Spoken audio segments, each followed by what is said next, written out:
আচ্ছা, এমন কি কেউ আছে যে কিনা সিঙ্গারা পছন্দ করে না, তাও আবার এরকম মিনি সিঙ্গারাটা। তারপর এর মধ্যে দিয়েছি অল্প একটু লবণ, 1 চামচ কালো জিরা, 4 টেবিল চামচের মতো সয়াবিন তেল। সবকিছু মিশিয়ে নিয়ে খুব ভালোভাবে ময়াম করে নিতে হবে। 2 থেকে 3 মিনিট ময়াম করা হলে অল্প অল্প নর্মাল পানি দিয়ে আমি এটা ডো বানিয়ে নিয়েছি এবং ডোয়ের উপরে খুব সামান্য পরিমাণ তেল দিয়ে এটা রেস্টে রেখে দিয়েছি। তারপর সিঙ্গারার পুর বানানোর জন্য কড়াই প্রথমে কিছুটা তেল দিয়ে তার মধ্যে দিয়েছি 2টা পেঁয়াজ অল্প একটু ভেজে নিয়ে এর মধ্যে দিয়েছি 1 টেবিল চামচ আদা বাটা এবং 1 টেবিল চামচ রসুন বাটা। মশলার কাঁচা গন্ধ চলে গেলে এর মধ্যে দিয়েছি পরিমাণ মতো লবণ, একটু হলুদ গুঁড়া, একটু জিরা ধনিয়া গুঁড়া, একটু লাল মরিচ গুঁড়ো এবং একটু গরম মশলা।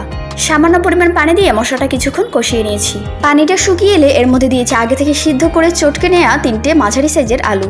তারপর অল্প একটু পানি দিয়ে আলুটা কিছুক্ষণ রান্না করে নিয়েছি। এরপর পানিটা শুকিয়ে এলে স্প্যাচুলার সাহায্যে আমি আলুগুলো আরো কিছুটা ম্যাশ করে নিয়েছি। তারপর চুলার জাল বন্ধ করে এর মধ্যে দিয়েছি 2টা কাঁচামরিচ কুচি, গোটা জিরা ধনিয়া এবং শুকনো মরিচ ভাজা গুঁড়ো 1 টেবিল চামচ।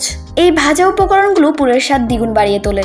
এরপর সবকিছু মিশিয়ে নিয়ে পুরটা রেডি করে নিয়েছি। তারপর ডোটা রেস্ট থেকে নিয়ে ছোট ছোট ভাগে ভাগ করে নিয়েছি। এরপর লম্বাটে করে খুব বেশি মোটা বা পাতলা না ওরকম একটা রুটি বেলে নিয়েছি। তারপর ছুরির সাহায্যে রুটিটা 2 ভাগ করে নিয়েছি। এরপর কেটে নেওয়া অংশের এক পাশে পানি লাগিয়ে আমি একটা কোণ বানিয়ে নিয়েছি। তারপর এর ভিতরে খুবই সামান্য পরিমাণ পুর ব্যবহার করেছি। এরপর একটু পানি লাগিয়ে পুরো মুখটা আমি বন্ধ করে নিয়েছি। তারপর সিঙ্গারার এক পাশ ধরে অন্য পাশটা চেপে লাগিয়ে দিয়েছি। সিঙ্গারার শেপ দেওয়ার নিয়মটা কয়েকবার খেয়াল করলেই বুঝতে পারবেন। একইভাবে সবগুলো সিঙ্গারা বানানো হলে কড়াইয়ের তেল অল্প গরম থাকা অবস্থায় সবগুলো সিঙ্গারা একে একে দিয়ে ভেজে নিতে হবে। আর এক্ষেত্রে চুলার জাল একদম লোতে রাখতে হবে এবং সিঙ্গারাগুলো একটু সময় নিয়ে ভাজতে হবে। আর এই কাজটা কিন্তু খুব বেশি ইম্পর্টেন্ট। তারপর সিঙ্গারার এক পাশ হলে অন্য পাশ উল্টে আমি ভেজে নিয়েছি। আর সবগুলো সিঙ্গারা ভেজে নিতে আমার মোট সময় লেগেছে প্রায় 20 মিনিট এবং সবশেষ মিনি সিঙ্গারাগুলো খাওয়ার জন্য